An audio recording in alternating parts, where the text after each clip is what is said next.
अस्सलाम वालेकुम, this is Zareen Umar और welcome back to my YouTube channel. I hope कि आप सब लोग ठीक होंगे और अल्हम्दुलिल्लाह मैं भी ठीक हूँ। आज मैंने सोचा कि उमर के ड्रामों के बारे में कुछ ऐसी बातें जो शायद आपको नहीं पता हो, मैं बताना चाहती हूँ आप लोगों को कि उमर शरीफ जो स्टेज ड्रामे कैसे लिखते थे, कैसे रिकॉर्ड करते थे, उनके ड्रामों का सेट कौन डिज़ाइन करता था, डायरेक्शन कौन देता था, वो एक ही टीम उनके ड्रामे में क्यों होती थी। तो मैं उनके ड्रामों के बारे में कुछ बताना चाहती हूँ। और ये देखें, ये सब इसमें उमर के ड्रामे भी हैं, इसमें हमारी फेवरेट मूवीज़ भी हैं, इसमें उमर की मूवीज़ भी हैं। तो मैंने कहा ये भी आपको थोड़ा सा दिखा दूँ। जी, अब मैं ये जो आपको दिखा रही हूँ ना, ये सारी मेरी मूवी कलेक्शन है, मेरी भी है और इसमें उमर के भी फेवरेट आर्टिस्ट की क्लासिक्स मूवीज़ हैं जो उमर की हैं। हम मेरी तो खैर सब अजीब अजीब फिल्में भी हैं। मतलब ये एक साइड पे आपको सारी हॉरर मिलेंगी, एक साइड पे कॉमेडी मूवीज़ हैं, एक साइड पे इंडियंस हैं। और अभी ये सब सेट नहीं है, अभी ये जो ड्रॉज है ना, इनके अंदर भी रखी भी आके देखा तो मैंने कहा यहाँ कुछ भी अभी सेट नहीं हुआ हुआ, लेकिन मैंने कहा चले मैं आपको दिखा तो देती हूँ। अच्छा, तो उमर की भी ड्रामों की बहुत बड़ी कलेक्शन है, मगर होता क्या था कि हमारे यहाँ जो आता था उमर उनको गिफ्ट भी दे देते थे। अब ये देखें, दूल्हा 2000, ये ईद तेरे नाम, बकरा किस्तों पे, ये उमर ने दुबई में किया था, मेरी भी तो ईद करा दे, बकरा मुन्ना भाई MBBS, ये भी वही है, बकरा किस्तों पे, आहा, वन डे ईद मैच। तो ये सब उमर की यहाँ पे ड्रामे, उमर की ऑडियो कैसेट, और उमर ने जो रऊफ सदीकी होम मिनिस्टर जब थे तो उनकी गज़लें उमर ने जो है ना इसको कंपोज़ की थी। ये काफ़ी चीज़ें हैं इसमें, माँ हॉस्पिटल की डॉक्यूमेंट्री, फिल्में, उमर के बहुत सारी जो हैं, मेरी सालगिरह बहुत सारी जो है ना इसमें, गज़ल की सालगिरह 2, तो बहुत सारी वीडियोस हैं, गज़ल की सालगिरह 1, तो ऐसी बहुत सारी चीज़ें हैं जो इंशाल्लाह मैं आप लोगों को दिखाऊंगी।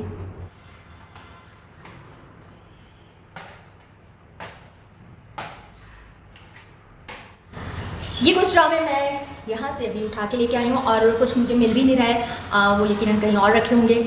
तो मैं आपको ये बताना चाहती हूँ कि बहुत सारे ड्रामे हैं जो आपने देखे हैं, मगर आप समझते हैं कि शायद इसकी बहुत सारी रिहर्सल हुई हैं और इनके बहुत सारे शोज़ हुए हैं और उसके बाद ये ड्रामा रिकॉर्ड हुआ है। मगर एक स्पेल उमर ने ऐसा किया था जिसमें उन ड्रामों की रिहर्सल ज़्यादा नहीं हुई थी और उमर ने वो किस तरह से इतनी जल्दी वो ड्रामे लिखे, तो मैं उस बारे में आपको एक बताना चाहती हूँ। ये 2002 की बात है। उमर की एक कंपनी के साथ, उससे पहले एक कंपनी के साथ उमर का एग्रीमेंट हुआ था। उनको उमर ने 20 ड्रामों का एग्रीमेंट किया था और उमर ने उनको 2 साल में रिकॉर्ड करके देने थे। मगर उमर शरीफ साहब इतने बिजी थे क्योंकि आपको पता है उनके थिएटर भी चल रहा होता था और मूवीज़ की शूट्स भी चल रही होती थी, और उसके अलावा उनके जो आउट ऑफ कंट्रीज़ उमर के शोज़ होते थे वो बहुत ज़्यादा होते थे कि मतलब उमर का शेड्यूल इतना ज़्यादा बिजी होता था कि आप यकीन जाने कि वो नॉर्वे गए हैं, नॉर्वे से वापस आए हैं, इस्लामाबाद में ड्रामा किया, इस्लामाबाद से ड्रामा 15-15 डेज़ का ड्रामा ख़त्म किया, ऑस्ट्रेलिया चले गए। तो उमर का अब एक एग्रीमेंट हुआ था, मगर टाइम गुजरता जा रहा था और वो ड्रामे उमर उनको रिकॉर्ड करके नहीं दे पा रहे थे। तो फिर जब बिल्कुल टाइम करीब आ गया और उमर को उन डेट्स पे ड्रामे देने थे, तो फिर उमर ने उसका एक हल सोचा और उमर शरीफ ने 20 ड्रामे करने के लिए एक फेस्टिवल रखा। रावलपिंडी में एक हॉल है, ऑडिटोरियम लियाकत हॉल, वो उमर ने बुक कराया और कराची से उमर ने एक टीम बनाई और उस टीम को उमर ने बुलवाया इस्लामाबाद। उस टीम में शामिल थे सिकंदर सनम, रऊफ लाला, नईमा गरज, सलमा जफ़र, जरीन गज़ल, और उसके अलावा खान मलिक, सलीम शेख, परवेज़ सिद्दीकी, और इस्लामाबाद के भी कुछ आर्टिस्ट थे जिसमें बातन फारूकी हैं, मसूद ख्वाजा हैं, और भी काफ़ी आर्टिस्ट हैं, अभी इस टाइम जहन से उनका नाम निकल रहा है। तो वो सारी टीम बुला के उमर ने एक प्रेस कॉन्फ्रेंस हुई और उसमें उमर ने बोला कि जी मैं फेस्टिवल कर रहा हूँ यहाँ पे और यहाँ 15 ड्रामों का फेस्टिवल करेंगे। तो हम उस टाइम सब जब आर्टिस्ट बैठे हुए थे तो वो समझे शायद जो ड्रामे हुए हैं हम उन्हीं ड्रामों को यहाँ पे फेस्टिवल करेंगे, तो सबके लिए ईजी था। और उमर ने कहा डेली एक नया ड्रामा होगा, और उमर के साथ ने स्क्रिप्ट रखे थे और उमर ने ड्रामों के नाम लेना शुरू किए। जैसे उमर ने नाम लिया ट्रेनिंग सेंटर, कुली 420, पेइंग गेस्ट, कौन सा था, हाँ अंगूर खट्टे हैं, कुली 420 को बता दिया, अकबर आज़म इन पाकिस्तान। तो हम लोग थोड़ा सा वो हुए कि ये ड्रामों के नाम तो हमने पहले कभी नहीं सुने, तो ये कौन से ड्रामे हैं और ये मतलब कैसे होंगे रोज़ एक ड्रामा। फिर जहन में यह आया कि शायद पुराने ड्रामों को नए नामों से यहाँ करें। तो सब आराम से प्रेस कॉन्फ्रेंस ख़त्म होने के बाद उमर सेट डिज़ाइनर को लेके बैठे, और आपको बताऊं उमर अपने ड्रामे का हर सेट खुद डिज़ाइन करके भेजते थे। अब उमर ने उसको बताना शुरू किया, पेपर्स पे स्केच बना के देना शुरू किए कि इस दिन ये वाला सेट लगेगा, इस दिन ये सेट लगेगा। तो हम सब हैरान होके देख रहे थे कि ये डेली सेट चेंज होगा और डेली नया ड्रामा होगा। अच्छा, उस टाइम उमर हमें कुछ नहीं बता रहे थे, सेट डिज़ाइनर से बात हो गई।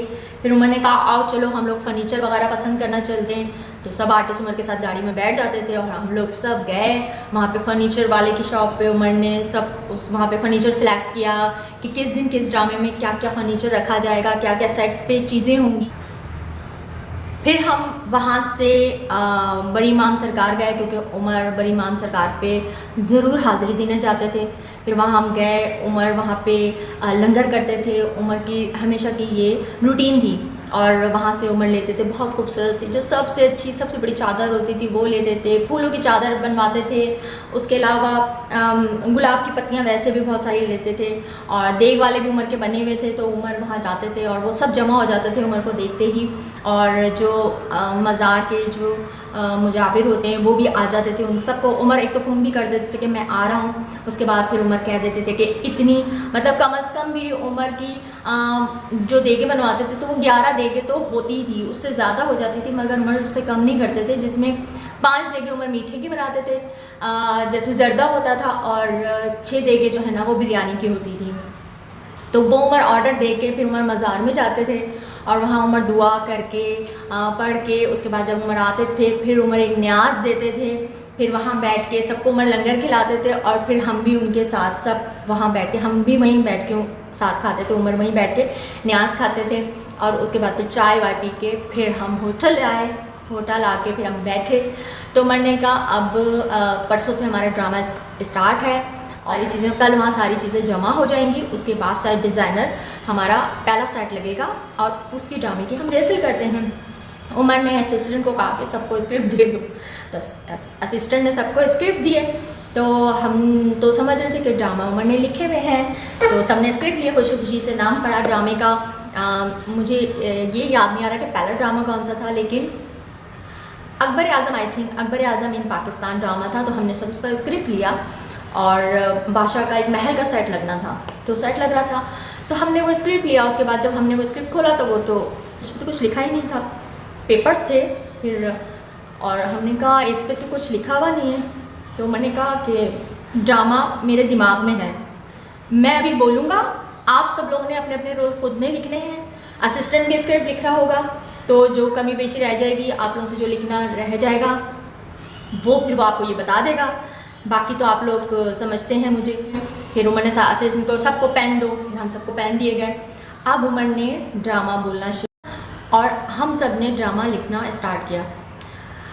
उसके बाद फिर बीच में रुक गए, फिर बातें होती थी उमर की, बहुत सारी बातें, हंसी मजाक। और उसके बाद फिर क्या लिखा, चलो भाई अब तुम्हारे एक एक सीन की जो है ना हम रिहर्सल करते हैं। सिकंदर सनाम और उमर शरीफ की रिहर्सल हो रही है, फिर मेरी और उमर की रिहर्सल हो रही है, नईमा गरज सलमा ज़फ़र के साथ उमर सीन की रिहर्सल कर रहे हैं। और उमर का एक और वो भी होता था कि मतलब जब ड्रामा शुरू हो जाता था ना, उमर आप लोग को शायद ये नहीं पता, उमर मतलब लिप्स को हिलाए बगैर भी बोल लेते थे। मतलब उमर हमें अगर उमर के दिमाग में उस टाइम कोई बात आ रही होती थी ना, तो उमर हमें बोल देते थे कि ये बोलो, और हम फ़ौरन से अगर वो जुमला बोल देते थे तो उमर उसका जो जवाब देते थे और पब्लिक क्लैप करते थे, तो हम इतना हैरान हो जाते थे कि ये तो उमर ने हमें अभी बताया।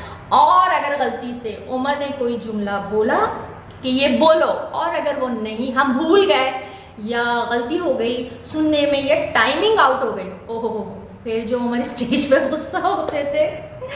और उमर को थिएटर में दो चीज़ें सबसे ज़्यादा उमर को नापसंद थी। एक तो ओवरलैपिंग, उमर किसी ने ओवरलैपिंग की नहीं, उमर ने उसकी वहीं क्लास लेनी। और एक कोई गंदी बात, जैसे हमारे कॉमेडियन कुछ भी माँ बहन इस तरह की जो बातें करते थे, उमर अगर सुन लेते थे तो उसकी फिर खैर नहीं। स्टेज पे भी उमर पब्लिक के सामने उनको डांटते थे, बैक स्टेज पे भी उमर उनको समझाते थे, और उमर को बहुत समझाते थे कि ये बात तुम अपनी माँ के सामने, अपनी बहन के सामने कर सकते हो। तो ये लोग ये जो लेडीज़ आई हैं, ये हम पे एतमाद करके आई हैं।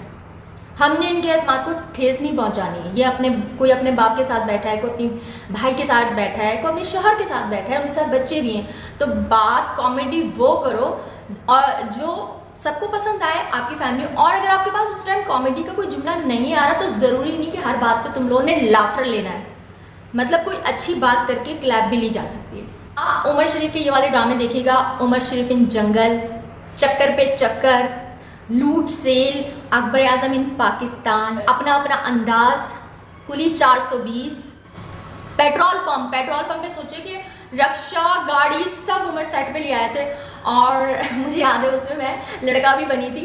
तो आपको एक और चीज़ बताऊं, उमर मुझे टीपू टीपू भी कहते थे। मुझे लगा के लड़का बनी थी। कुछ ऐसी एक सिचुएशन है, शायद आप लोगों ने देखा होगा, तो ज़रूर वो सीटी ला के देखिएगा। तो उमर मुझे टीपू टीपू कहते थे और फ़ोन भी करते थे, हाँ टीपू क्या हाल है, हाँ टीपू क्या कर रहा है। तो मैं मेरे को लड़का थोड़ी हुआ, मुझे टीपू टीपू क्यों कहते हैं। तो कभी क्या करते थे, किसी और के नंबर से मुझे फ़ोन करते थे।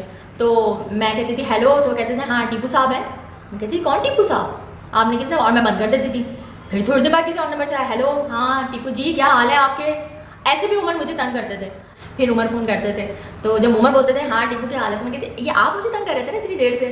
तो इस तरह से उमर ने 20 ड्रामे रिकॉर्ड करने थे, मगर कुछ सेट ऐसे थे, जैसे मैं बता रही हूँ आपके जंगल का सेट या महल का सेट, तो वो सेट वाले की वजह से कि वो एक दिन में नहीं लगा सकता था। तो हमने 15 ड्रामे रिकॉर्ड किए, 5 ड्रामे फिर हमने बाद में लाहौर में किए। अच्छा, जब उमर ने ये ड्रामे अनाउंस किए तो मैंने उमर शरीफ को एक बात की कि आपको अपना नाम गिनीज वर्ल्ड रिकॉर्ड में ज़रूर देना चाहिए। इसलिए क्योंकि जो आप ड्रामे जिस तरह से रिकॉर्ड कर रहे हैं, मतलब सोचें डेली एक ड्रामा लिखना, और एक दिन में नहीं लिखना, 2 घंटे में ड्रामा लिखना, 2 घंटे उसके रिहर्सल होना, और फिर उसी टाइम लाइव रिकॉर्ड होना। हम सभी हैरान हो रहे थे। मैंने जैसे लिखा है, अभी मैं आपको बताती हूँ कि उमर जो सेट बता रहे होते थे, आप सोचिए ड्रामा है अंगूर खट्टे हैं, आप लोग ने देखा होगा, ये सारे ड्रामे आप लोगों ने देखे होंगे, मगर आप लोग एक बार ज़रूर देखिएगा और आपको यकीन नहीं आएगा कि डेली नया ड्रामा हो रहा है, डेली नया स्क्रिप्ट, और वाकई एक ड्रामा दूसरे ड्रामे से मुख्तलिफ, कॉमेडी चेंज, मतलब कोई ड्रामे में कोई सिचुएशन, कोई जुमला रिपीट नहीं। जैसे अंगूर खट्टे हैं, इसमें शादी के दफ्तर का सेट है। फ्लाइट 420, इसमें जहाज़ का सेट है। चक्कर पे चक्कर, इसमें फिल्म के दफ्तर का सेट है। पेट्रोल पंप, इसमें पेट्रोल पंप का सेट है। पेइंग गेस्ट, रेस्टोरेंट का सेट है। चांद ब्राइफ्रोथ, रियल एस्टेट ऑफिस का सेट है। लूट सेल बाज़ार का सेट है। चौधरी प्लाजा फर्नीचर मार्केट का सेट। अकबर आज़म शहंशाह दरबार का सेट। कुली 420 ट्रेन स्टेशन, मतलब पूरे स्टेशन ट्रेन बनवाई थी उन्होंने, ट्रेन का सेट। ट्रेनिंग सेंटर, क्लासरूम का सेट। हाफ प्लेट, ये होटल का सेट है। ये है नया ज़माना, ये डबल स्टोरी एक घर का सेट है। अंदाज़ अपना अपना, ये कोठे का सेट है। उमर शरीफ इन जंगल का सेट। और सोचें हर ड्रामा दूसरे ड्रामे से मुख्तलिफ। तो कराची से जो उमर टीम लाते थे, उमर अपने आर्टिस्टों से प्यार इसलिए भी बहुत करते थे कि उमर को पता था कि ये आर्टिस्ट मेरी हर सिचुएशन को, मतलब ये सब उमर के ना आँख के इशारे को समझते थे। इनको पता होता था कि हमने इस उमर शरीफ ने इस टाइम क्या बोलना है, हमने क्या क्यों देना है, और किस बात पे लाफ्टर आना है, कि किस बात पे रिएक्ट करना है, और जुमले को कैच करना। और उमर ने जो उस टाइम भी उमर ने चलते फिरते उमर बताते थे कि ये बोलो, जो पब्लिक को नहीं पता चलता था कि उमर शरीफ ने हमें कितने जुमले स्टेज पे बताए हैं कि आप लोग, और आप यकीन जाने उस पर लाफ्टर आते थे। और ये ड्रामे इतने पॉपुलर हैं, आप लोग इतना पसंद करते हैं। मगर अब जब आप इनको देखेंगे ना, तो आपको खुद अंदाज़ा होगा कि आप हैरान होंगे कि ये एक दिन में ये ड्रामे रिकॉर्ड हुए हैं। तो आप लोग ज़रूर देखिएगा। इसी तरह आप किसी भी ड्रामे के बारे में जानना चाहते हैं तो आप मुझसे पूछिए, क्योंकि मुझे उमर शरीफ की हर बात के बारे में पता है। वो कौन सा ड्रामा है जिस पे उमर शरीफ पे केस हुआ, और आजकल भी पाकिस्तान के आपको पता है हालात ऐसे ही चल रहे हैं, तो उस ड्रामे के बारे में किस ड्रामे में उमर पे केस हुआ, कहाँ केस हुआ, कैसे उमर ने वो केस लड़ा, वो सब भी मैं आपको बताऊंगी मगर अगली वीडियो पे। जब तक के लिए मुझे इजाज़त दीजिए। अगर आपको मेरी ये वीडियो पसंद आई है तो प्लीज़ मेरे चैनल को सब्सक्राइब कीजिए, लाइक कीजिए और शेयर कीजिए ताकि मैं अच्छी वीडियो बनाती रहूँ। अल्लाह हाफिज़।